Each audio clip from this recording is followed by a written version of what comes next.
എന്റെ അപ്പേ ദേ പാത്തുമ്മയെ വേണ്ടത്. എന്റെ മണിക്കുട്ടി ഇവിടെ ഉണ്ടായോ?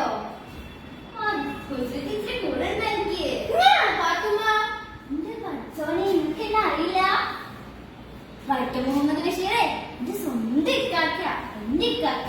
മൂപ്പരെ ബേപ്പൂരിൽ തന്നെ എല്ലാവരും വിളിക്കുന്നത്. അദ്ദേഹം കുറെ കഥകൾ എഴുതിയിട്ടുണ്ട്. അതില് എന്നെ പറ്റിയും എന്റെ ആളിനെ പറ്റിയും ഇത് രസമായിട്ട് എഴുതിയിരിക്കുന്നത് നിനക്കറിയില്ല? പാത്തുമ്മയുടെ ആട്. അതെ, പാത്തുമ്മയുടെ ആട് നല്ല രസമാണ് വായിക്കാൻ.